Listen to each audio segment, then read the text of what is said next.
Have you seen the emails yet? The emails that come in saying that the government is about to rip away your savings?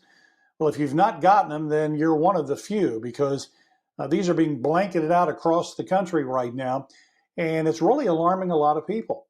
And during my radio interviews across the country each week, I have the opportunity to talk to millions of people.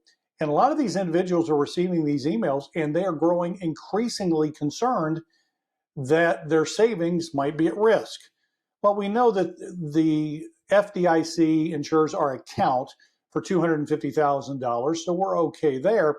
But the thought is, Jay, could there ever be a situation where the government could control or limit my access to my money? And even though these headlines that are going out are ones that I just kind of shake my head at and think really shame on you for trying to panic individuals, but I also know that there are certain things that are concerning me. And these aren't things that could happen. These are things that are happening. We're seeing in Europe right now, from a banking standpoint, several banks that are asking customers that come in to withdraw their funds, they're asking, why are you taking your money out of the account? What are your plans for your cash?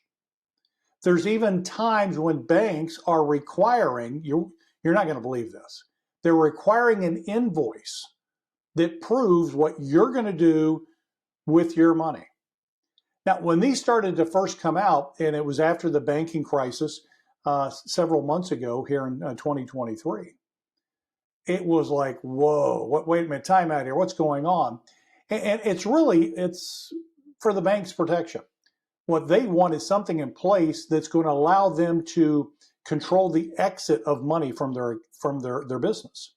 They're trying to stop a run on the bank, if you will. So if they can throw up some sort of concern, as we protect our consumers and our customers, that's the excuse that they're using for telling people whether they can or cannot have their money, which again still blows my mind, but it's happening. Well, Jay, that's over in Europe. It's not here in the United States. Yes, but we've had individuals in Washington, D.C. on both sides of the aisle, people that I wouldn't give you a plug nickel for because they don't do anything of any significance. That's Jay's opinion. But the bottom line is some of these people have proposed placing limits on the amount of money that we can transfer out of our banking account in a 24-hour period of time, limiting the access to our money. So while these emails of panic continue to surface, talking about how the government is going to rip away our money, are a bunch of baloney, the concern that I have on the banking front continues to rise. Now, I'm not saying go get your money out of the bank. I'm not saying that we're on the verge of some sort of a banking crisis that's going to cause a shift in how we do everything. Now, I am still very concerned about regional banks. I had another video about that where I talked about the hundreds and hundreds and hundreds of banks right now that are at a point where they are listed as banks of concern. These regional banks hold a lot of the loan papers for these corporate buildings that are 55% empty. These loans are going to start to be defaulted on. The companies that hold those loans, those mortgages, are going to be the regional banks in many cases. And folks, they can't right now handle that financial strain. We've seen this year, I think, 1,148 branches of various banks closed around the country. We saw a lot of them last year as banks were kind of preparing for what they saw coming, and it continues to be the case. So the writing on the wall, so to speak, convinces me that there are certain things that we should be concerned about and we should pay close attention to. This regional bank situation is going to be something that is going to create a great deal of concern and challenges as we move forward. And one of the things we could see here in the United States is the very real possibility that we are limited on the percentage of the amount of money that we can take from our account. I never thought that we'd ever come to a time when we would be prevented from doing so. But it looks like there's a possibility, depending on whatever the crisis comes next, that might happen.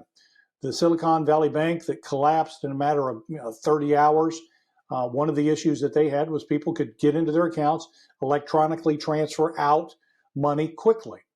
And the thought is, how can we prevent that kind of electric run on the bank from happening again. Well, this type of predetermined limit on how much we can get from our accounts at any given time would be a step in that direction.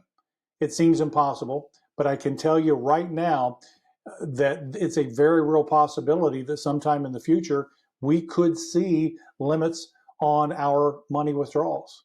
And I hate to see it because that sets up so many other opportunities for us as consumers to get the shaft. And from a banking standpoint, as banks begin to become more and more concerned about their futures, they're not going to leave anything off the table. They're going to throw everything up that possibly could assist them. And if it means limiting the amount of money that we can get from our account, that could be the case. So while I'm not concerned about the government ripping money out of my savings, I am concerned about the legislation that could be coming around the corner that could access my ability to get to my money.